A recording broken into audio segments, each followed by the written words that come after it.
자, 오늘은 고린도전서, 저번에 우리가 고린도전서 12장을 하다가 말았는데요.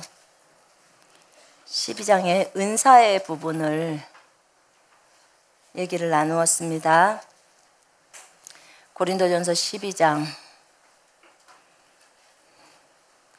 저번에 우리가 은사 세 가지에 대해서 나눴죠. 지식의 말씀의 은사, 지혜의 말씀의 은사, 그 다음에 영분별의 은사에 대해서 나눴고요. 오늘은 믿음의 은사부터 시작하겠습니다. 자, 저번에 영분별의 은사를 얘기를 할 때, 여러 종류의 영들이 있다고 했는데, 여러분이 모르면 성령 외에는 전부 나가라 이렇게 말하라고 했습니다. 성령 외에는 전부 나가라. 그러면 이제 전부 나가게 돼 있잖아요. 뭐 그 영이 보여서 여러분 눈에 보이거나 감지가 되면 그것들에 대해서 말을 해도 됩니다. 그러나 그것이 감지가 안 된다면 여러분들이 전체를 다 나가라고 하면 됩니다. 어떤 사람들은 색깔로 그 영들이 분별이 되기도 하고요. 어떤 사람은 구름을 이제 또 색깔로 이렇게 얘기를 하더라고요. 저도 그 사람이 이렇게 악한 짓을 행할 때 구름이 그 사람을 덮는 것을 본 적이 있거든요. 그 검은 구름이었어요. 검은 구름이 그 사람을 덮어오는데 처음에는 발 밑부터 이렇게 덮어오면서 그 사람이 악한 말들을 하면 더 구름이 위로 올라오더라고요. 이렇게 하면서 전체를 뒤집어 싸버리거든요. 여러분, 그래서 우리가 악한 말을 하다가 그 말이 계속될 것 같으면 멈춰야 합니다. 악한 말들을 멈춰야 합니다. 아멘. 아주 실제적이에요. 영적인 세계에서는 실제 검은 구름이 나를 덮습니다. 내가 영적으로 좋지 않다, 영적으로 지금 상태가 좋지 않고 너무 화가 난다거나 막 말이 막 나온다거나 그렇게 한다 그러면 입을 꼭 다무세요. 다물어야 합니다.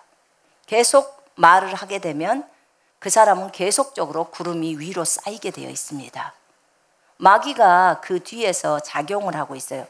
영적인 배후 세력에 누가 있는지를 분별해낼 수 있어야 합니다. 저 사람이 화를 계속 내고 있으면 저 사람이 지금 아니에요. 저 사람 뒤에서 마귀가 잡고 있는 것을 분별하셔야 합니다. 아멘. 그렇기 때문에 여러분에게 만약에 그런 일이 일어난다, 본인에게 막 생각지도 않게 막 화가 나면서 막 모든 것을 다 두드러 깨버리고 싶다든지 다 던져버리고 싶다든지 막 이런 것들이 나온다 그러면 멈추셔야 돼. 너 누구야? 나가라고 바로 말을 해야 합니다. 아시겠죠? 여러분이 아니라는 걸 아셔야 됩니다.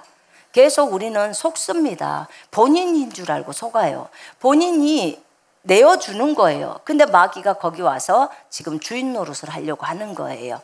그래서 그럴 때는 빨리 멈춰야 합니다. 그리고는 가만히 있으세요.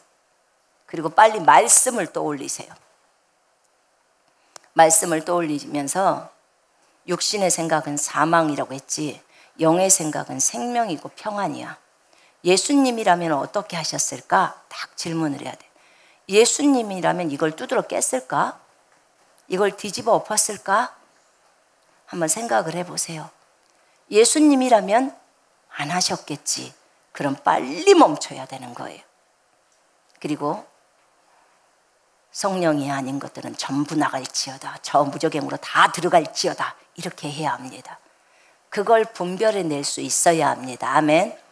영분별의 은사가 와가지고 분별을 한다면 정말 좋겠죠. 지금 은사를 우리가 배우니까 그렇게 배운 거라면 정말 좋습니다. 그러나 우리에게 영분별의 은사가 안 들어왔을 수도 있습니다. 맞죠? 그런데 영분별의 은사가 안 들어와도 두려워할 건 없습니다. 제가 볼 때는. 왜냐하면 여러분이 성경을 많이 알고 예수님을 많이 안다면 분별해낼 수 있습니다. 얼마든지 분별해낼 수 있어요. 첫째는 말씀으로 분별해내는 겁니다. 말씀으로. 지금 저 사람이 하고 있는 말이 성경적인가? 아닌가? 여러분 보셔야 돼요. 예수님은요, 육신적으로 해주는 말을 아주 싫어하십니다. 베드로가 예수님에게 예수님 죽지 마세요. 예수님 죽지 마세요. 죽으시면 안 됩니다. 여러분에게 누군가가 이제 나 곧 죽는다 이러는데 죽으시면 안 됩니다. 죽으면 안 됩니다. 라고 하면 여러분 어떨 것 같아요? 상당히 위로가 되겠죠? 상당히 위로가 되면서 아 그래 참 고맙네 라고 하겠지만 그것이 인간적인 거예요. 그것이 육신적인 겁니다. 그 육신은 하나님과 원수입니다. 원수예요. 예수님은 그런 베드로를 사탄아 물러가라 이렇게 말해요. 아이 수제자인 베드로한테 여러분이 베드로였다면 시험 들었겠어요? 안 들었겠어요? 근데 주님이 그렇게 말씀하셨어요. 그 바울을 보니까요. 그 예언의 은사 부분에서 설명하려고 했는데 바울이 사도행전 21장에 보면 이제 예루살렘으로 죽으려고 갑니다. 잡히죠. 근데 아가보라는 그 아가보 오기 전에 원래 거기 어디지?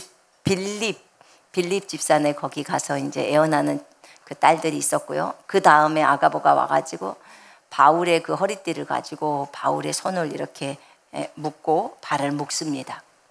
성령께서 나에게 말하기를 이 띠의 임자가 이 허리띠의 임자가 예루살렘에 가면 이렇게 이방인들에게 묶여서 이제 어려움을 당한다는 거예요. 그러니까 그곳에 있는 사람들이 다 바울을 사랑하잖아요. 가지 말라고, 예루살렘에 제발 올라가지 말라고, 지금 성령이 말해준 거라고, 올라가지 말라고. 그러니까 바울이 거기서 그 사람들이 막 울면서 해요. 그러니까 바울이 거기서 막 호통을 칩니다. 어디서 내 마음을 약하게 만드냐고. 나는 이렇게 묶임을 당할 뿐만 아니라 복음을 위해서는 기꺼이 죽기를 원한다고 그렇게 말합니다. 이것 때문에 어떤 사람들은 말합니다. 아, 성령이 말해줬으니까 바울이 그 말을 들어야지. 지 욕심을 챙겨서 갔네? 이렇게 말할 수도 있어요. 그런데 성령은 그 띠의 임자가 이렇게 된다는 것을 말해줬지 예루살렘에 가는 것이 하나님의 뜻이 아니다라고 말하지 않았습니다. 여러분 분명히 분별해야 돼요. 우리가 이런 일을 당할 것을 성령은 알려주실 수 있어요, 없어요? 있습니다. 그러나 하나님의 뜻이라면 가야 합니다. 가야 해요. 하나님의 뜻이 아니라면 멈춰야 합니다. 그거는 분명하게 우리가 분별해낼 줄 알아야 합니다. 여러분, 우리가 하나님의 말씀으로 무엇을 분별합니다. 또 한 가지는 예수님이라면 어떻게 하셨을까? 이게 분별법이에요. 어떤 사람이 어떤 것을 말하면 예수님이라면 어떻게 하셨을까? 어떤 상황 속에서 내가 어떤 걸 선택해야 할 때 예수님이라면 어떻게 하셨을까? 이게 답이에요. 제가 볼 때는 진짜 완벽한 답이에요. 이 답이.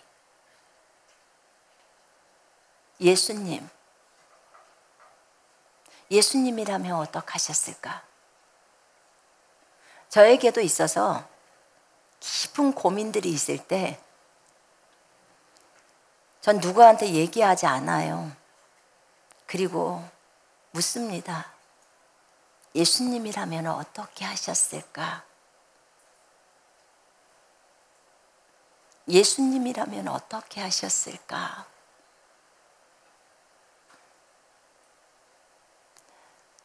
주님은 우리에게 늘 예수님을 닮으라고 합니다. 아까 예수 닮기를 내가 원하네. 그 찬송을 뒤에서 할 때 진짜 제가 예수 닮고 싶습니다. 예수를 닮고 싶어요. 쉽게 갈 수 있는 그 길도 예수를 닮으려고 보니까 쉽게가 안 가집디다. 쉽게가 안 가져요. 그런데 그래도 그 길을 또 선택하고 갈 겁니다. 또 선택하고 가려고 또 작정을 했습니다. 제가 그 끝이 어느 지점인지는 잘은 모르겠지만 좌우지간 예수님을 닮을 수만 있다면 앞장서서 그 길을 가고 싶습니다. 그분만 따라가기를 원해요. 아무것도 원하지 않아요. 다른 어떤 것이 아닌 예수만 원하기를 원합니다. 여러분, 우리 모두가 그렇게 가야겠습니다. 그 어떤 돈보다도, 그 어떤 것보다도 예수님이 원하는 그 길로 들어서는 것을 주님은 가장 기뻐하십니다. 그것이 저는 큰 답이라고 생각합니다. 영적인 분별력, 영분별의 은사적으로 분별을 하는 거 참 좋습니다. 그러나 저는 예수님이라면 어떻게 하셨을까가 저는 더 큰 분별법이라고 생각됩니다. 그거는 나의 이익을 따지지 않아요. 나의 이익을 따지지 않고 다른 사람을 배려하는 거예요. 예수님은 상황 갈 때도 꺾지 않고 꺼져가는 심지도 끄지 않았습니다. 그분의 마음이 느껴지는 거예요. 그분의 마음. 그분의 마음이 A라면 나는 A를 가기를 원하고, 그분의 마음이 B에 머물러 있다면 나는 B로 가기를 원합니다. 욕을 먹건 어떤 어려움을 당하건 손해를 당하건 그분의 인도대로 가는 것이 나의 최고의 소망입니다. 난 여러분도 모두 그렇게 되기를 원합니다. 영분별의 은사가 없어도 괜찮습니다. 주님의 마음만 알면 됩니다. 주님의 마음을 아는 것은 말씀을 깊이 읽을 때 주님의 계시가 옵니다. 그때 주님의 마음이 알아집니다. 주님이 알려주셔야 주님의 마음을 알 수 있습니다. 성경을 100번을 읽어도 모르는 사람들 많습니다. 왜냐하면 그것은 주님의 마음에다 내 생각을 고정시키지 않았기 때문에 그렇습니다. 여러분이 주님의 마음에다 여러분의 생각을 고정한다면 주님께서 여러분에게 분명하게 주님의 마음을 넣어주십니다. 그래서 비록 여러분이 육체적으로 나이가 어릴지라도 하나님의 마음을 알 수 있습니다. 자, 네 번째 믿음의 은사에 대해서 얘기하겠습니다. 은사가 다 9가지가 오늘 다 안 끝나더라도 제가 하는 만큼만 하겠습니다. 믿음의 은사는 우리가 보통적으로 구원받고 나서 갖고 있는 그 믿음하고는 다릅니다. 이 믿음의 은사는 어떤 일을 이루기 위해서 하나님이 나에게 주시는 초자연적인 은사예요. 그러니까 예를 들어볼게요. 자, 건축을 하려고 하잖아요. 건축을 하려고 해요. 그러면 건축을 하려고 하는데 내 믿음은 내가 보통 10만 원씩 헌금을 했다고 칩시다. 만약에 보통 10만 원씩 헌금을 했어. 그리고 내가 진짜 믿음을 발휘해도 한 100만 원 정도까지는 헌금을 할 수 있는 그런 종류의 그런 정도의 믿음이라고 한번 예화를 들어볼게요. 그럼 그 정도예요. 근데 하나님이 한 교회를 건축하려고 그 마음을 기름 부음으로 확 넣을 때가 있어요. 그때는요, 여러분에게 만약에 이 믿음의 은사가 확 들어오잖아요. 그러면 여러분이 충분히 1000만 원까지도 헌금을 할 수 있는 그 믿음이 확 들어오는 거예요. 순간적으로 들어오는 거예요. 그 믿음이. 그리고 이것 때문에 하나님 앞에 돈을 구하고 그 다음에 자기가 갖고 있는 것에서 기꺼이 기쁨과 자원함으로 드리고자 하는 마음이 생겨나는 거예요. 하나님이 그 마음을 확 붓는 거예요. 마음을 붓는 거예요. 그러면 그 마음이 들어오면 그것을 할 수 있죠. 그죠? 예, 그것을 해집니다. 이럴 때 부어지는 은사가 믿음의 은사예요. 그러면 나는 원래는 그렇게 안 돼. 나는 그 정도의 사람이 아니었어. 라고 할 수 있어요. 그런데 특별히 하나님이 어떤 일을 하실 때 순간적으로 그 사람에게 붙는 은사예요. 이게 믿음의 은사예요. 그럼 그 사람은 1,000만 원의 헌금을 합니다. 그런데요, 여러분 이걸 알아야 돼요. 이 믿음의 은사는 꾸준히 그 사람에게 있는 게 아니에요. 그때 잠깐 동안 그 일을 위해서 주님이 붓는 은사예요. 은사. 그렇기 때문에 만약에 내 수준이, 한번 쳐봐요. 내 믿음이 요 컵의 반만 정도의 원래 믿음이라고 쳐봐요. 내가 갖고 있는 기름 부음이 보통 때 평소에 내가 생활할 때의 믿음, 그것이 반이라고 한번 생각해 봅시다. 그런데 지금 건축이 시작하려고 했어요. 그러면 주님이 그 믿음을 확 부으면 내 믿음이 지금 어디까지 되냐면 여기까지 아주 콸콸콸 부었기 때문에 가득 채워지는 거죠. 그죠? 예, 가득 찼어요. 그리고 그 일을 내가 해요. 그리고 다 이루고 나면 다시 이 기름 부음은 흘러가요. 그리고 다시 5로 딱 반으로 줄어들어 있어요. 이해되십니까? 이건 은사적으로 붓는 거예요. 잠깐 동안 그 일을 위해서 붓는 거예요. 이해되십니까? 치유사역에 있어서도 마찬가지예요. 은사로 치유의 기름 부음이 들어와서 여기 병 고치는 은사 있잖아요. 그 은사가 들어왔을 때 기름 부음도 또 동일해요. 자, 치유의 지금 현장이 되어졌어요. 그러면 지금 치유를 해야 치유 집회를 하는데 그때 하나님이 치유하는 이 목회자에게 설교자에게 기름을 붓습니다. 치유의 기름 부음을 부어요. 그럼 그때 먼저 만지는 사람들이 치유를 받게 됩니다. 그러면 요 사람에게 그 치유의 은사가 들어온 거예요. 그러면 이 치유의 은사는 주님이 컸다 꼈다 하는 거란 말입니다. 내가 내 마음대로 하는 게 아니에요. 그러면 그 일을 위해서 부어지는 거예요. 그럼 그 일을 할 동안엔 그 은사가 있어요. 그 일이 끝나면 그 은사는 사라져요. 그리고 다시 원래 내가 가지고 있는 원래의 믿음이 있잖아요. 믿음으로 치유하는 그거는 여전히 그대로가 있는 겁니다. 그거는 안 없어져요. 왜냐하면 내가 나를 부인하고 자기를 부인하면서 올라왔던 믿음이기 때문에 그거는 그대로 있는 거예요. 근데 주님께서 잠깐 어떤 일을 이루기 위해서 확 붙는 것은 그 일이 끝나고 나면 그것은 사라집니다. 이해되십니까? 예, 그래요. 그 안진뱅이를 치유했던 베드로가 성전 미문에 있었던 그 안진뱅이가요, 예수님이 있을 당시에도 있었어요.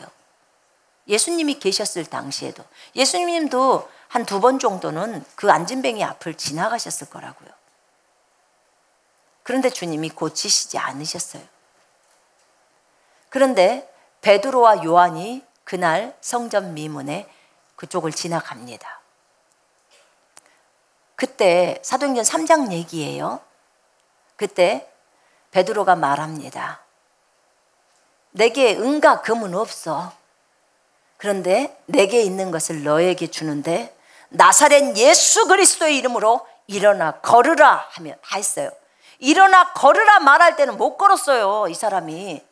그런데 이건 지금 베드로에게 믿음이 들어온 거예요, 이 은사가. 그래서 순간 그 사람의 손을 잡고 일으켰죠. 일으킨 거예요. 그랬을 때 발목에 힘이 들어간 거예요. 그리고 걷기 시작한 거예요. 여러분, 우리가 어쩔 때 이런 경우가 있었어요. 어디 집회 현장을 가보면요, 저 사람이 꼭 오늘 치유받을 거라는 그 믿음이 저한테 들어와요. 그럼 제가 거기서 그냥 그대로 선포해 버립니다. 이 사람은 오늘 치유받는다고. 그럼 그 사람이 아멘을 하잖아요. 그럼 그 사람이 치유가 돼버리는 거예요. 이게 순간적으로 들어오는 믿음의 은사예요. 그게 딱 들어오면 진행하는 겁니다. 이해되십니까? 그래서 하나님이 그 일을 행하시는 거예요. 하나님이. 이 은사를 하나님이 우리에게 주십니다. 주실 때 우리가 받아야겠죠. 그죠? 여러분, 이 은사도 좋아요. 너무 좋아요. 은사 원해야 돼요, 우리가. 그런데 저는 은사보다도 여러분들이 더 원해야 될 것은 저는 믿음 자체라고 생각합니다. 왜냐하면 그거는 24시간 365일 여러분이 누구에게 안수를 하든 예수 이름으로 명령을 하든 여러분에게 믿음이 있으면 전부 행해낼 수 있잖아요. 그죠? 그런데 이 믿음의 은사는 성령이 주실 때만 가능한 거예요. 안 주실 때는 안 돼요. 그래서 이 믿음의 은사, 이 병고침의 은사, 이런 은사들은 하나님이 딱 사인을 주는 거예요. 케네세긴 목사님도요, 그 사역을 할 때 보면 그 은사가 들어와 있으니까 먼저 제가 지금부터 은사로 사역하겠습니다 합니다. 그래가지고 은사로 안수를 해요. 그러다가 본인이 어느 정도 하면은 주님이 이제 그걸 딱 끈대요. 그래서 자기가 지금부터는 믿음으로 하겠습니다. 또 그렇게 말을 해요.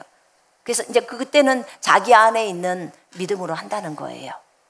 그렇게 진행해 갑니다. 보통은 은사적으로 일을 할 때는 즉각적인 치유가 많이 일어납니다. 은사. 그러나 믿음으로 치유할 때는 점진적인 치유들이 많이 일어나요. 여러분, 은사로 치유를 받든 점진적으로 치유를 받든 치유를 받는 게 중요한 거죠. 그죠? 아멘. 예. 그러나 여러분이 치유의 목적은 분명히 알아야 합니다. 우리가 주님하고 깊어지는 거예요. 주님과 더 친밀해지는 것입니다. 더 친밀해지면 질수록 우리는 주님을 더 찾게 되어 있습니다. 더 목마르게 되어 있어요. 그렇기 때문에 어떻게 돼요? 우리가 주님을 더 알아가면서 우리 안에도 믿음이 생겨나는 것입니다. 여러분, 많은 사람들은 은사와 능력을 받기 위해서 많이 여러 군데를 쫓아다니면서 영성훈련원 같은 데를 많이 다닙니다. 제가 영성훈련원이 나쁘다고 하는 게 아니에요. 그런데 여러분, 순서를 헷갈리지 마요. 먼저는 말씀에 붙들려야 합니다. 말씀에 집중되어져야 해요. 저 영성훈련원 한 번도 안 가봤어요. 어떻게 하는지도 잘 몰라요. 듣기만 했어요. 그런데도 하나님은 저희들에게서 은사도 나타나게 하시고 치유도 하게 하시고 하시지 않습니까? 왜냐하면 다른 베드로나 다른 사도들이 언제 영성훈련원에 안 다니지 않았습니까? 영성의 대가이신 주님이 계셨잖아요. 그죠? 근데 여러분, 그거 알고 계세요? 여러분 안에도 영성의 대가이신 분이 들어와 계신단 말입니다. 그분을 무시하면 안 돼요. 그분하고 친해져야 그분을 알고 그분을 배우지 않겠습니까? 영성의 대가이신데 다 물어봐야죠. 어떻게 해야 되는지. 그럼 그분이 알려주지 않습니까? 영성훈련원을 다니시는 분들을 제가 잠깐 보면서요, 많이 치우쳐 있는 것을 보았습니다. 치우쳐져 있어요. 균형이 안 잡혀져 있다, 그 말이에요. 자기가 듣고 보는 것이 전부 다 맞다고 생각하는 거예요. 여러분, 틀렸습니다. 아멘. 성경이 맞는 겁니다. 아멘. 성경이 맞는 거예요. 정말 중요해요. 많은 사람들은 오해해요. 영성훈련원에 다니는 어떤 자매님이, 그 자매님이 한 2주를 저희 교회를 안 나오셨대요. 그런데 그 자매님이 하시는 말씀이, 저한테는 직접 얘기를 안 하는데, 제가 그 자매님을 안 좋아한다는 거예요. 나 그 자매님이 사실 안 온지도 몰랐어요. 아니, 숫자가 너무 많고 제가 상담하고 바쁘잖아요. 그럼 주일날 못 볼 수 있잖아요. 그죠? 근데 제가 설교 가운데서 그 자매님을 깠다는 거예요. 나 뭔 소리인지도 모르고. 그리고는 또 2주 있다 자기가 나오니까 설교 안에서 자기한테 사과를 했다는 거예요. 나 진짜 주여, 나 몰라요 진짜. 혼자서 장구치고 북치고를 다 해요. 그리고 그것이 주님이 해줬다는 거예요. 뭔 소린지 나 몰라요 도대체. 여러분 헷갈리지 마요. 혼자서 착각하지 말라고요. 하나님의 말씀으로 돌아와야 된다 그 말입니다. 아멘. 구원도 말씀으로 받는 겁니다. 치유도 말씀으로 받는 거고요. 아멘. 우리 영적 성장으로도 말씀을 실행하는 겁니다. 헷갈리지 마십시오. 정말 많이 치우쳐져 있어요. 치우치지 마시고 성경으로 돌아오시기를 바랍니다. 영적으로 성장해 갈 때 이제 우리는 자라가야 하는데, 과거에 내가 이런 일들을 이룰 수 있었어. 그러면 또 그 다음 단계, 높은 단계로 올라가야 합니다. 그리고 이 일도 이룰 수 있어야 돼요. 그 다음 단계로 또 올라가야 됩니다. 우리는 이렇게 믿음이 계속 업돼서 올라가야 합니다. 아멘. 마찬가지예요. 누구한테 돈을 주는 것도 옛날에는 1,000원 줄 때 손이 떨렸는데 지금은 10,000원 줘도 손이 안 떨려주고 10만 원 줘도 안 떨리면 100만 원으로 도전해야 합니다. 아시겠죠? 누군가를 도와주는 것도 진행해야 합니다. 과거에는 조금밖에 못 도와줬지만 더 많이 도울 수 있어요. 과거에는 김치를 쬐끄만 그릇에다 조금 줬다. 이것도 정말 마음이 쓱쓱하고 상했다. 그런데 지금은 조금 김치를 한 통을 줘도 안 쓱쓱하다. 그러면 좀 더 줘봐요. 계속해서 올라가란 말입니다. 아멘. 주는 것도 점점 올라가 보라는 거예요. 옛날에 누구한테 옷 하나 주는 것이 너무 아까웠다. 그럼 좀 더 줘봐. 계속 해봐요, 그것을. 그러면 이제 이것 주고 저것 줘도 괜찮은 거예요. 그러면 뭐예요? 그만큼 내 마음이 넓어진 겁니다. 더 넓어진 거고 더 자기를 내려놓는 것입니다. 자기를 내리면 내릴수록 주님밖에 없어요. 점점 주님만 있어지는 겁니다. 이거 전부 믿음의 훈련입니다. 믿음의 훈련. 아픈 사람들을 자세히 한번 관찰해 보실래요? 그분들에게 욕심이 많아요. 욕심. 아픈 사람들은 빨리 자기가 욕심이 있는지 없는지를 체크를 해야 돼요. 대부분의 욕심이 많아요. 여러분, 욕심은 우상숭배입니다. 아멘. 뭐에 대한 욕심이 있는지를 보라 그 말입니다. 그래서 우리가 믿음을 점점 늘려가야겠습니다. 이 믿음은, 이렇게 해서 늘려가는 믿음은 은사로 오는 믿음이 아니라 우리에게 애초에 구원받을 때 주셨던 그 믿음 있잖아요. 그 믿음을 가지고 점점 자기를 부인해 가면서 늘려가는 믿음이. 사실 주님이 원하는 것은 이거예요. 이거 성령의 9가지 열매 중에 하나가 믿음이에요. 믿음. 이 믿음으로 무리를 다 걸을 수 있다고 하는 거예요. 모든 것들을 다 포용할 수 있도록 하는 거죠. 행할 수 있도록, 하나님으로부터 받을 수 있는 거. 은사를 갖지 않고도 주님, 우리가 믿음을 늘려서 그 믿음의 단계로 갈 수 있습니까? 얼마든지 갈 수 있다는 거예요. 얼마든지. 그래서 여러분, 믿음은 확장되어집니다. 아멘. 확장되어져야 돼요. 더 큰 믿음을 향해서 나아가셔야 합니다. 항상 믿음은 도전인 것 같아요. 도전. 또 내가 죽지 않고서는 갈 수 있어요? 없어요? 없어요. 주님은 벼랑 끝에 세워놓고 꼭 그때까지 실험하시잖아요. 시험하셔요. 그리고 그때 끝에 가서 내가 다 포기하면 그때 주십니다. 주님의 방법이에요. 그러면서 하나를 벼랑 끝에다 밀어 넣으라는 거예요. 한 개씩을. 참 기쁜 일이에요. 그거 사실은 기쁜 일인데 우리 입장에서 보자면 안 기쁘죠. 자기를 내리는 거니까. 그러나 주님 입장에서는 박수를 쳐주실 일입니다. 왜냐하면 네가 점점 내 아들로서 이렇게 드러나는 거죠. 네가 점점 하나님의 아들처럼 살아가는구나. 이렇게 하는 거예요. 그 전에도 하나님의 아들이긴 아들이었는데 아들처럼 안 행동을 안 한 거예요. 그래도 아들이긴 아들이죠. 그럼 우리가 진짜 하나님의 아들처럼 행동해 가야겠지요. 아멘. 그렇게 가야 합니다. 자, 능력 행함의 은사가 있어요. 능력 행함의 은사. 이것은 기적을 행하는 은사예요. 여러분, 기적하면 떠오르는 선지자들이 많죠? 엘리야, 엘리사. 아주 특별한 은사들을 많이 받았죠.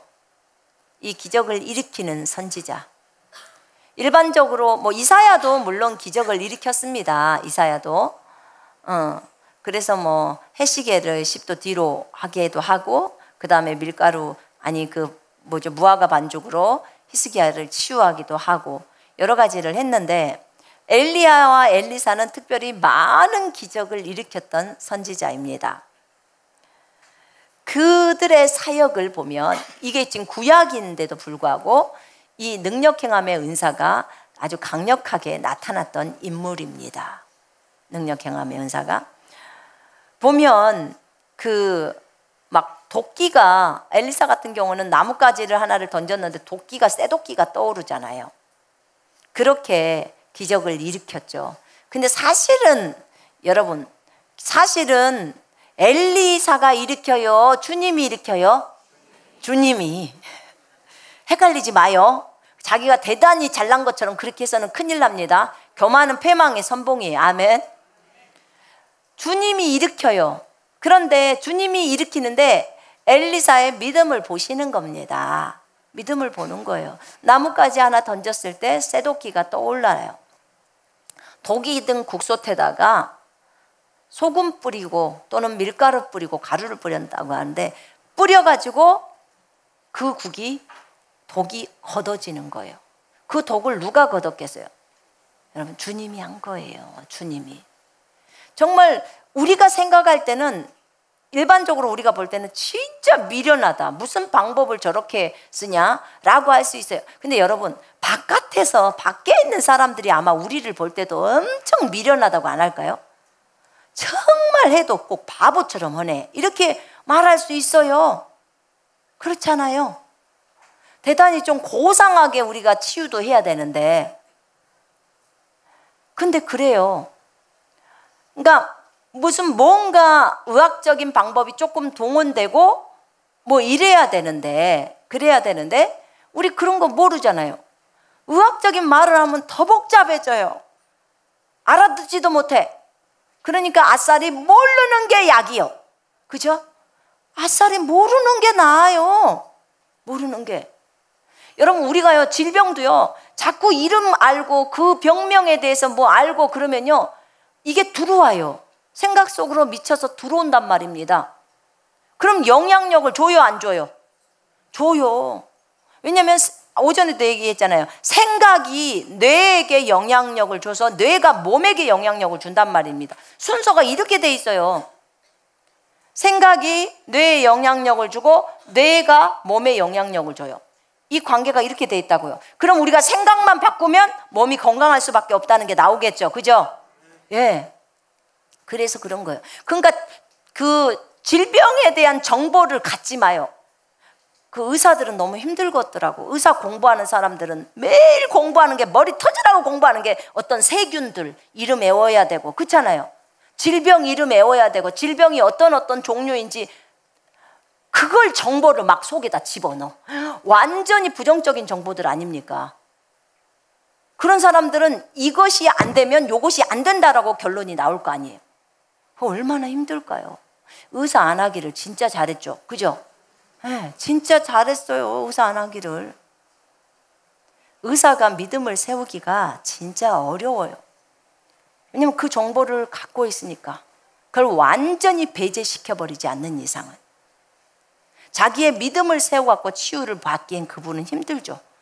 다른 어떤 치유자를 통해서 기도를 받을 수는 있겠지만 어려움이 있겠죠.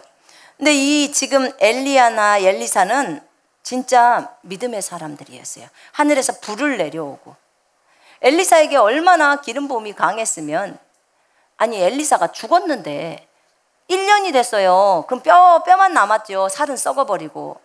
그런데 어떤 시체를, 이제 막 사람이 죽었어. 그러니까 그 시체를 그 엘리사 무덤에다가 던졌어요. 그리고 던졌는데 하필 그 시체의 몸이 엘리사의 그 뼈에 닿았네. 이제 뼈밖에 안 남았으니까 뼈에 닿았네. 죽어서 1년 지난 엘리사예요. 그 닿으니까 그 시체가 벌떡 일어나 버려요. 생명이 돌아와 버린 거예요. 살아났다 그 말이에요. 그러니까 여러분, 그 뼈에도 기름 부음이 남은 거죠. 그죠? 야, 놀랍네. 뼈에도. 그러니까 그 바울의 앞치마나 손수건 이런 것을 갖다가 악기들, 그 귀신 들린 사람에게 얹거나 질병이 있는 사람한테 얹으면 치유가 되고 귀신이 떠나갔다고 그렇게 말이 나오고 있습니다. 여러분, 호건 목사님 그 집회를 보니까요, 이런 손수건이나 뭐 스카프나 옷이나 이런 것들을 갖다가 많이 앞에다 놔두더라고. 그리고 그 목사님이 여기에다 이렇게 기름 부음을 하시는 것 같아요. 기름 부으면, 그러면 요 기름 부음을 가지고, 기름 부음이 있기 때문에 아픈 사람에게다 손을, 그 사람한테 가서 손 얹지 말고 이 손수건만 얹어 놓는 거예요. 아픈 부위가. 그러면 깨끗이 회복이 되는 거예요. 기름 부음이 사여가는 거예요. 기름 부음이. 참 괜찮죠, 그죠? 그 사람이 없어도 그 일 하니까. 그래서 어떤 분이 질문을 하더라고. 그러면 이 손수건을 빨면 기름 부음이 없어지니? 기름 부음은 여러분 3차원에 있는 거예요? 4차원에 있는 거예요? 비누로 칠해서 빨면 빨아져요? 여기 있어요. 그냥 있는 거예요. 아시겠죠? 예, 그거 안 빨아도 되고요. 뭐 빨아도 여전히 있고요. 그래서 괜찮습니다. 자, 이렇게 많은 기적들을 일으켰어요. 한 번은 과부가 자기 아들 두 명이 있는데 그 남편이 선지자였어. 선지자 이제 훈련생이었는데 죽었네. 근데 이 빚이 좀 있는데 빚쟁이들이 와가지고 이 두 아들을 종으로 삼겠다는 거예요. 그래서 엘리사를 찾아왔어. 이 과부가 우리 남편을 기억하소서. 선지자의 생도였으니까 기억하소서. 그러니까 그럼 내가 너를 어떻게 도와주랴? 엘리사가 그럼 내가 어떻게 도와주랴? 너희 집에 뭐 있냐? 그랬더니 기름 한 병이 있나이다. 그렇게 말했습니다. 기름 한 병이 있나이다. 그러면 이렇게 해라. 동네 가서 기름병을 다 빌려라. 빈 기름병을 빌려라. 그리고 방에 들어가서 네 그 기름을 갖다가 거기 기름병에다 부어라. 문을 닫고 들어가서 문을 잠그고 기름병에다가 기름을 부어라. 이렇게 얘기를 한 거예요. 그래서 이 부인이 더 많이 똑똑했다면 온 동네방네를 다 가서 기름병을 많이 빌렸을 텐데 그것이 기름이 계속 나오는지를 거기까지 미처 생각하지 못하고 기름병을 빌리기는 빌렸는데 이제 방에 들어가서 두 아들하고 같이 기름을 부어보니까 이 기름이 웬일인 걸 계속 나오는 거예요. 어디 구멍이 샌 데도 없는데 계속 나오는 거예요. 그랬더니 또 병을 줘라 그러니까 병이 없는데요. 그랬더니 기름이 딱 멈춰. 그리고 이제 갑니다. 엘리사에게. 이렇게 했습니다. 그랬더니 그러면 그것을 팔아서 빚 갚고 나머지는 생활비로 써라. 이렇게 한 거예요. 여러분, 만약에 여러분들 꿈에 아니면 혹여라도 주님이 오셔서 여러분한테 이런 시험이 들어온다. 그럼 좌우지간 많이 빌려야 돼요. 기름병을, 빈 병을 어디서 공병을 갖다가 알아도 공수를 해야 돼요. 그러니까 그것도 있잖아요. 엘리사가 그 왕한테 땅을 치라고 그랬더니 땅을 몇 번밖에 안 치잖아요. 그죠? 그러니까 3번인가 뭐 치니까 당신 3번밖에 못 읽은다는 거야.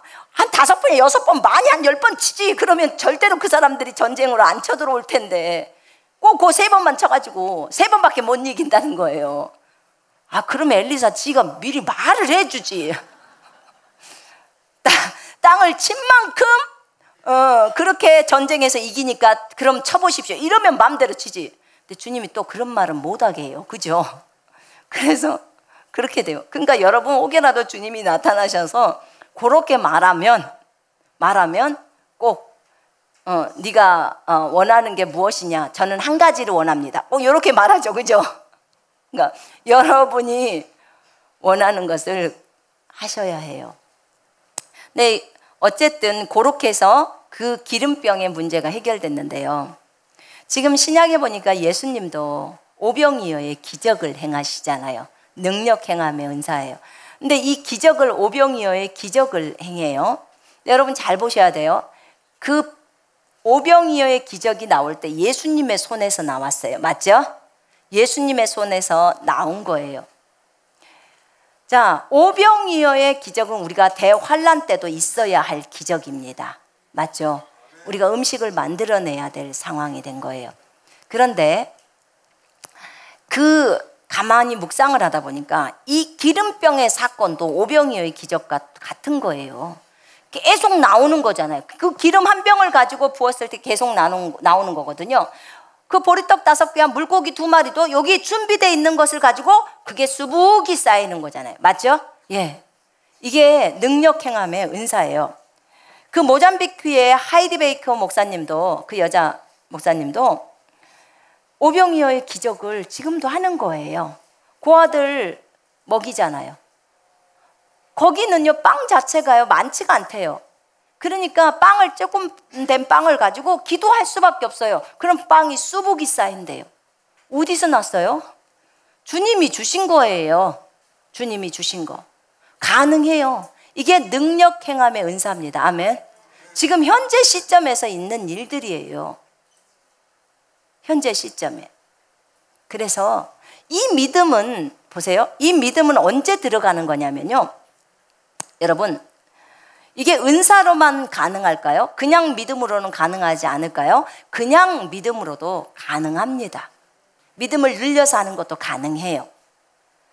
여러분, 모잠비크나 이런 데는 굉장히 가난한 지역이잖아요. 없어요. 당장 먹을 게 없으니까 이걸 안 하고서는 안 되는 거예요. 그래서 하는 겁니다.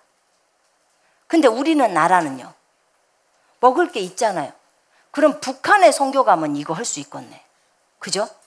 북한은 먹을 것이 없으니까. 먹을 것이 없는 지역, 그러니까 지금도 필요한 곳에 믿는 사람이 있다면 역사는 일어난다고 말씀하셨습니다.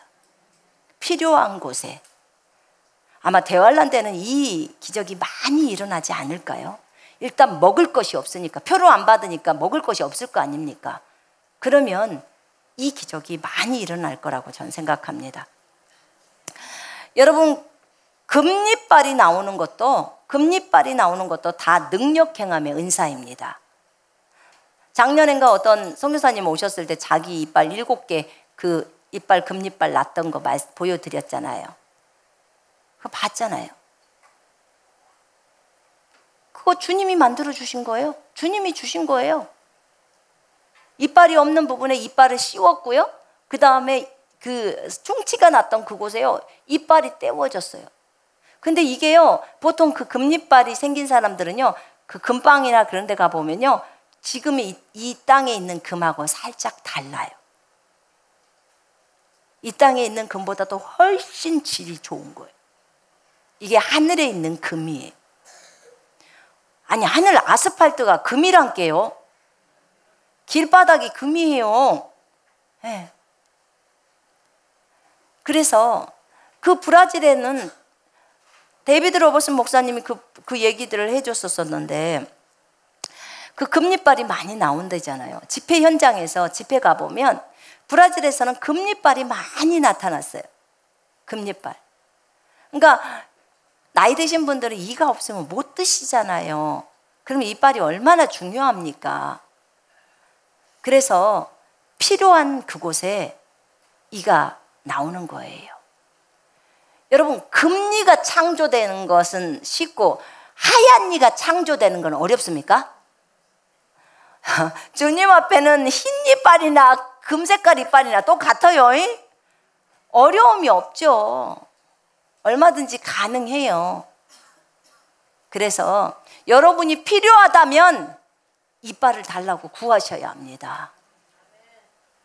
믿음이 안 되면 임플란트를 해야 돼요.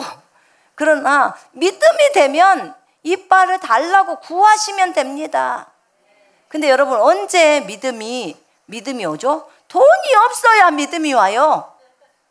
돈이 있으면 임플란트나 어떤 것을 하려고 그런 것을 알아보죠. 돈이 아예 없으면 주님한테만 구하게 돼 있어요. 그러면 얻는 겁니다. 아멘. 우리가 믿음을 세울 때요, 이 마음이 두 마음으로 갈리면 안 돼요. 하나에 집중되어야 합니다. 그게 필요해요. 그래서 여러분 구하십시오. 금리빨 많이 나올 수 있습니다. 직접 그때 우리 어디 간증에도 홈페이지에도 아마 다 있을걸요. 그때 사진 찍어놓은 것도 다 있으니까 오셔서. 어떤 분들은 뭐 하늘에서 떨어진 보석도 봤다 그러고 또 이게 깃털도 보여주시고 여러 가지가 많이 있었잖아요. 실질적으로 기적들이에요. 자, 이게요, 능력 행함의 은사, 이 능력이 죽은 자를 살리는 것도 마찬가지예요. 데이비드 호건 목사님 같은 경우는 한 500명 그 단체에서 한 500명 정도 살렸대잖아요. 스미스 목사님도 한 23명인가 이렇게 살렸죠. 그렇게 살린 거예요. 그러니까 참 놀랍더라고. 놀라워. 한 번은 스미스 목사님이 그랬대잖아요. 난 그 목사님 진짜 재밌어요. 그 목사님 되게 단순하시는데 한 번은 사람이 죽었대요. 죽었는데 이 죽은 시체를 벽에다가 딱 세우고요. 안 세워지잖아요, 잘. 그러니까 자기 몸으로 등으로 갖다가 그 시체를 딱 버팅기는 거예요. 시체를 벽에다 딱 고정이 안 되죠. 힘이 없이 이렇게 돼버리잖아요. 근데 거기다 하고 자기 몸으로 딱 기대는 거예요. 딱 기대가지고 그 시체에게 이제 명령을 하는 거예요. 그 아는 사람이 뭐 그 시체하고 연관이 있는 사람이 있었는데 그 사람이 이제 이렇게 살려달라는 뭐 그런 것들이 있었는지. 그래갖고 예수 이름으로 돌아오라고, 영은 돌아오라고 그렇게 명령을 한 거예요. 그리고 몇 분 후에 돌아온 거예요. 돌아왔어요. 돌아오니까 어떻게 돼요? 딱 쓰잖아요. 쓰니까 이제 어떻게 해요? 걸어라! 그렇게 말을 한 거예요. 걸어라. 그러니까 또 걷는 거예요. 참, 이게 그분들 얘기가 또 그러더라고요. 죽은 자를 계속해서 살리다 보니까 죽은 자를 살리는 게 제일 쉽대요.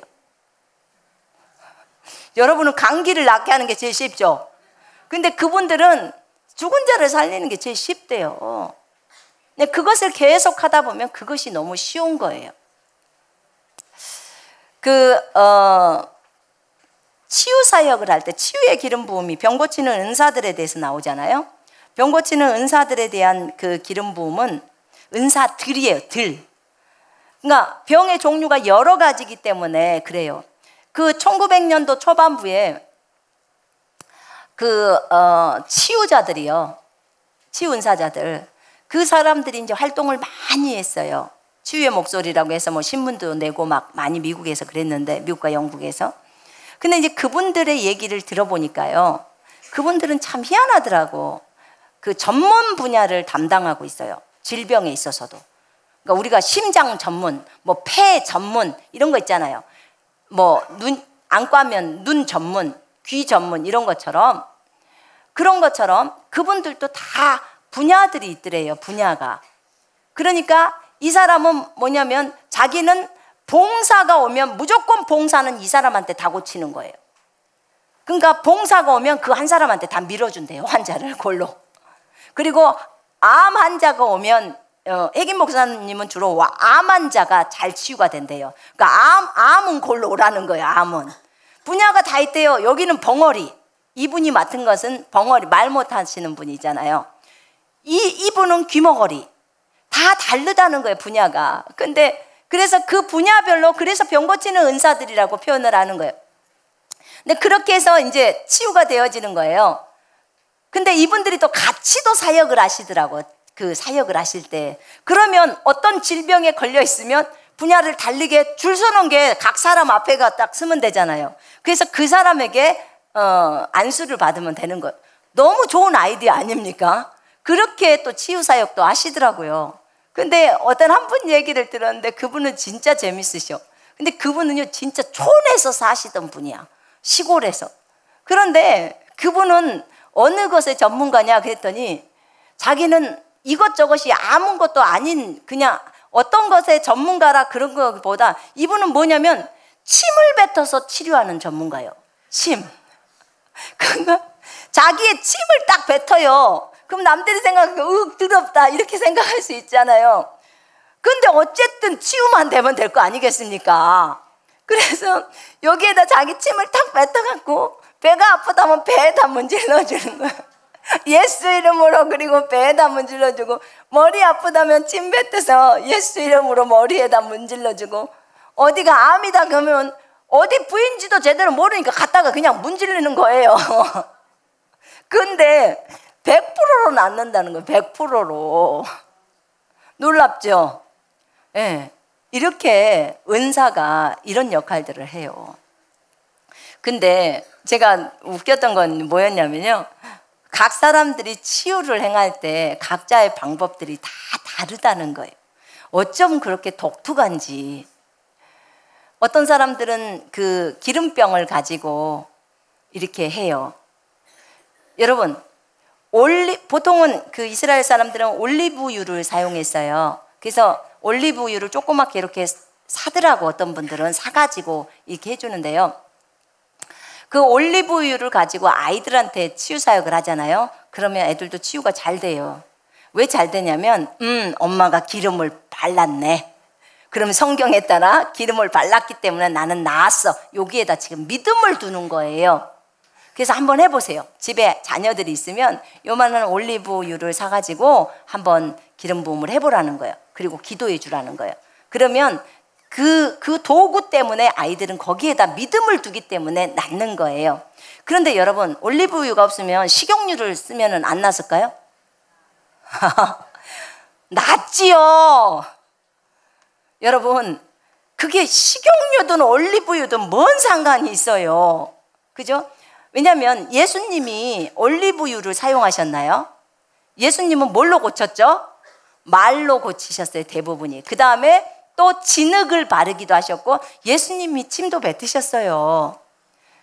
예수님도 진짜 희한한 방법들을 쓰신 거예요. 그걸 제가 물어봤어요. 주님, 왜 그런 방법을 쓰셨죠? 저는 너무 궁금했어요. 그랬더니 우리의 믿음을 세워주기 위함이었대요. 그렇게 했으니까 나는 나았어, 이런 거. 예수님이 나에게 진흙을 발라줬어, 그러니까 나는 나았어, 이거예요. 주님은 이걸 주고 싶어 하셨던 거예요.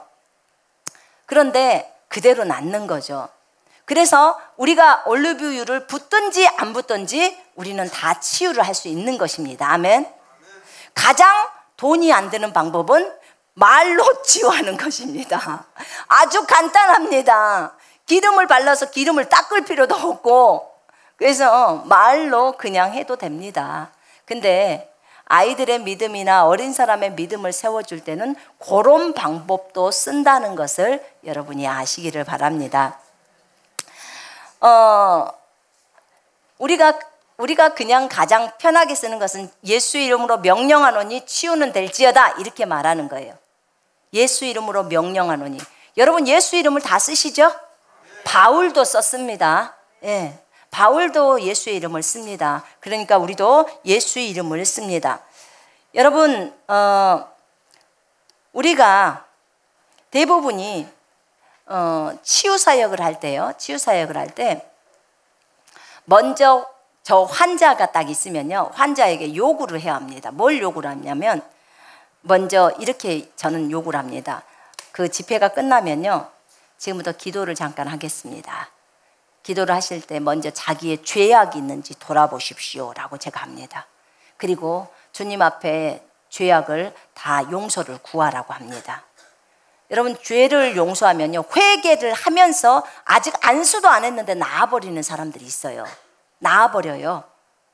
그래서 회개가 큰 역할을 합니다. 회개를 하고 나면 이제 예수 그리스도의 이름으로 내쫓으면 됩니다. 회개했으니까. 여러분 그 얼마든지 할 수 있어요. 야고보서 5장에 보면 서로 죄를 고백하라고 했잖아요. 그죠? 서로 죄를 고백하고 죄가 있는 사람들도 또 치유를 받을 수 있는 근거 구절도 있습니다. 야고보서에 어떻게든지 치유를 주려고 하나님은 애를 쓰십니다. 애를. 그래서 여러분 가능해요. 야고보서 5장 한번 펼쳐봐요.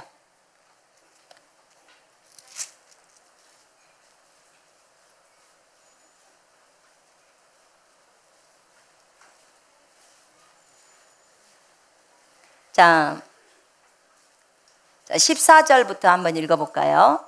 시작. 너희 중에 병든 자가 있느냐? 그는 교회의 장로들을 청할 것이요 그들은 주의 이름으로 기름을 바르며 그를 위하여 기도할지니라.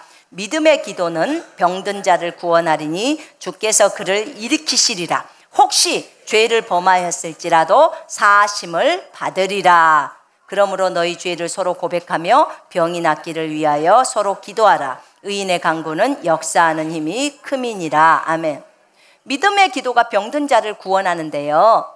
그런데 주께서 그를 일으키시리라. 주님이 그를 일으키신다는 거예요. 혹시 죄를 범하였을지라도 사하심을 받으리라. 어떤 사람은요 이렇게 말하는 경우가 있어요. 나는 죄를 저질러서 치유를 못 받을 거예요. 이 생각이 너무 강해서 치유가 들어가지를 않는 거예요. 자기 마음 안에서. 그럴 때는요 여러분 반드시 이 구절을 보여줘야 돼요. 5장 15절 구절을 딱 보여주세요. 자매님 한번 읽어보세요. 형제님 한번 읽어보세요. 여기 혹시 죄를 범하였을지라도 사하심을 받으리라. 받는 데잖아요. 죄를 지었어도 사하심을 받는 데잖아요. 그러니까 치유를 받을 생각을 하십시오 라고 권면해야 합니다. 아멘. 왜냐하면 어떤 사람은 죄를 저지르고 나면 그 정죄감 때문에 하나님 앞에 잘 못 나와요. 그러면 누구만 손해예요? 나만 손해인 거예요. 나만. 그래서 사하심을 받을 수 있다고 얘기해 줄 수 있어야 합니다. 아멘. 여러분 우리는 사탄에게 틈을 줘서는 안 돼요. 마귀에게 틈을 주지 말라고 합니다. 다투고서도 바로 화해하라고 하는 거예요. 해가 지도록 분을 품지도 말고 그 다음에 마귀에게 틈을 주지 마라. 그렇게 말을 합니다. 여러분 마귀에게 틈을 안 주려면 하나님하고 딱 붙어 있어야 합니다. 하나님하고 하나님의 말씀을 딱 고정해야 된다 그 말이에요. 병 고치는 은사들이 우리한테 들어오면 너무 좋죠. 그래서 여러분 이 병 고치는 은사들에 대해서도요 믿음도 있어야겠지만 이 은사도 달라고 구하셔야 합니다. 예수님도 믿음으로 치유하셨지만 병 고치는 능력이 예수님에게 있었다고 누가복음에 말하고 있습니다. 제가 그런 얘기 있었잖아요. 그런 얘기 해드렸잖아요. 저에게도 치유의 은사가 있거든요. 치유의 은사가 있는데 한번 제가 중국에 있었을 때 그 계란처럼 요만한 것이 그 형제 죽으려고 하는 형제였어요. 곧 죽어요. 숨 넘어가기 일보 직전이야. 근데 이 형제를 그 전에 지금 요번에 말고 그 전에 한번 거의 죽기 일보 직전이었을 거예요. 홍구어치 하면은 그게 죽었다는 소리예요. 그런 상태로 간 상태 속에서 가서 기도를 해서 이 형제가 다시 그 삑삑삑 해가지고 이렇게 다시 정상적으로 왔었거든요. 심장이. 근데 이 형제가 그러고 괜찮아졌다고 해서 우리는 갔단 말이에요. 가고 한참 동안에 다시 집으로 갔다가 다시 이제 왔을 거예요, 병원에. 그런 상태인데 또 연락이 온 거예요. 그래서 이제 제가 갔어요. 우리 교회 형제도 아니고 그냥 어떤 교수, 대학교의 교수를 하는 형제인데 공산당을 위해서 죽도록 충성하는 형제예요. 근데 이 형제를 이제 거의 죽을 상황 속이 됐다고 해서 오락에서 갔는데 제가 가서 기도를 하는데 손을 딱 잡았어요. 손을 딱 잡고 기도를 하는데 저도 그때는 처음 느낀 거예요. 기도를 딱 하는데 이상하게 뭔가 내 속에서 느낌이 달걀만한 거예요. 그것이 내 속에서 빠져나와서 형제 속으로 쑥 들어가는 거예요. 손에서 느끼는 느낌이에요. 영적 세계에서는 실제로 그것이 가는데 우리에게는 그게 느껴지죠. 나갔어요. 그 순간 제가 너무 놀란 거예요. 근데요, 희한한 것은 금방 다시 내 손으로 그것이 다시 쏙 들어와요. 이게 뭔데 나갔다가 들어오냐? 그랬어요. 그랬는데 이 옆에 있는 다른 자매, 왕자매라는 자매가 있어요, 중국인이. 그래서 내가 요 자매한테 손을 좀 줘보라 그랬어요. 그래서 이상해서 제가 해보는 거예요. 지금 너무 이상하니까 손을 딱 잡았는데 하나도 나가지도 않고 들어오지도 않아요. 근데 이 형제한테는 들어갔다 다시 돌아온 거예요. 그런데 이 형제는 죽었어요. 이 형제가 죽었어. 이해를 할 수가 없었어요. 왜 그랬을까? 나간 건 뭐고 또 들어온 건 뭔가. 그런데 이제 집에 돌아왔어요. 이 사람은 다시 살아나도 자기는 공산당을 위해서 충성을 하겠다고 했던 형제예요. 내가 이 형제를 위해서 기도했던 건 너무 40살이고 너무 어리기 때문에 형제를 살리려고 했던 거예요. 근데 예수님은 믿었어요. 믿은 형제예요. 근데 이제 집에 돌아와서 주님 앞에 기도를 하면서 핵임 목사님 그때 책이었네요. 그 책을 이렇게 보는데 이 장면이 나오는 거예요. 제가 그 말했던 그 얘기가 쫙 나오는데 그 당시에 제가 책을 읽었을 때 핵임 목사님도 자기 생애에서 2번이 있었대요. 요런 계란만한 것이 쑥 나가가지고. 그런데 거기에 뭐라고 적어져 있냐면 그것이 다시 돌아온, 그것이 치유의 기름 부음이래. 치유의 능력이라는 거예요. 은사라는 거예요. 치유의 기름 부음이래요. 그런데 그것이 다시 돌아온다 그러면 이 환자가 거부해 버린 거래요. 그건 환자 자신이 치유 자체를 거부한 거래요. 그래서 돌아오는 거래요. 그 얘기를 거기에 적어져 있었는데 자기도 인생에서 2번의 경험이 있었다고 그 얘기를 딱 하는 거예요. 그게 돌아온 케이스가 들어갔다가 되돌아와 버린다는 거예요. 거부할 때. 그래서 여러분 만약에 어떤 분들도 안수를 하다 보면 본인들이 느껴요. 그런 계란만한 것들이 나간 거 다 느낍니다. 그러면 은사적으로 들어온 거예요. 치유의 기름 부음이. 그러면 여러분들이 사역을 할 때도 어떤 것이 몸에서 쏙 나갔다 그러면 그걸로 떨거나 무서워하지 말고 지금 여기서 기름 부음으로 주님이 지금 사역하고 계시구나 이렇게 알면 되는 거예요. 근데 나는 무뎌서 안 깨달아져요. 상관없어요. 그분은 육체가 무딘 거예요. 무뎌서 그런 거예요. 근데 그렇다고 그냥 완전히 무시하지 말고요. 하나님께 구하세요. 하나님, 나도요 민감해지고 싶어요. 주님, 민감해질 수 있도록 주님 인도해 주세요. 여러분 집에 부부라면 또는 조모임에서 한 번씩 해보세요. 조모임에서 어떻게 하냐면 소대 모임에서 이렇게 손들을 잡고 좀 충만해질 때 소대장님이랑이 좀 충만하실 때 우리가 오늘 한번 요 부분을 한번 기름 부음 사역을 좀 한번 해보십시다. 그러면서 이렇게 해보면 좋을 것 같아요. 먼저 죄를 회개하세요. 다 같이 죄를 회개하는 기도를 먼저 하신 다음에 그 다음에 이제 손을 딱 잡으세요. 손을 딱 잡고 지금부터 방언으로 기도를 하겠습니다. 그러면서 기름 부음이 어떻게 느껴지고 흘러가는지를 좀 이제 알아보십시다. 이러면서 한번 기도를 해보세요. 기도를 한 1분이나 2분 정도만 쭉 해보면 여러분들이 손 안에서 느낌이 와요. 여기서부터 타고 올라오는 경우도 있고 내려가는 경우도 있고 뭐 찌릿찌릿도 하고 따끔따끔도 하고 막 더운 막 열기가 확 올라오기도 하고 여러 가지 뭐가 묵직하게 누르는 것 같기도 하고 여러 가지가 있어요. 그러면 그런 부분들에 있어서 어떻게 느낌이 오는지도 한번 보시면 좋을 것 같아요. 왜냐하면 무딘 사람을 위해서 훈련 차원으로 해보면 많이들 이제 점점 민감해집니다. 그러면 지금 내가 사역하면서 어떤 것들이 있었구나 이런 것들이 이제 알게 되죠. 간간히 저도 사역할 때 보면요, 어떤 사람들을 놓고 사역할 때 보면 손이 보여요.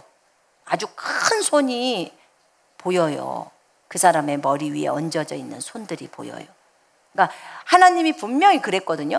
네가 안수할 때, 네가 손 얹을 때 내 손이 그 위에 포개져서 얹을 거야. 이렇게 얘기를 하셨거든요. 근데 제가 본 것은 몇 번 안 돼요. 그렇게 보이는 거예요. 그냥 눈을 뜨고 있는데 보이는 거예요.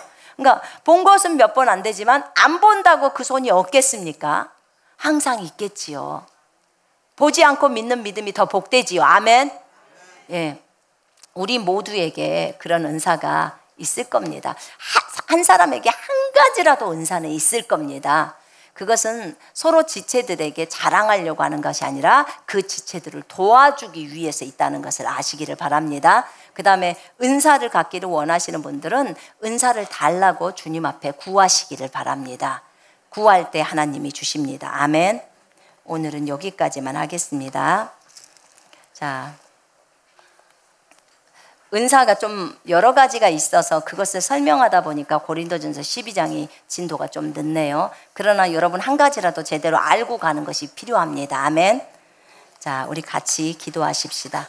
이 시간에 하나님 앞에 하나님 저에게도 이런 은사를 주십시오. 하나님, 그래서 많은 사람들을 저도 도울 수 있도록 하나님 인도해 주십시오. 저 자신뿐만 아니라 다른 사람을 도울 수 있도록 하나님 주십시오. 이렇게 구하십시다. 우리 같이 통성으로 기도합니다.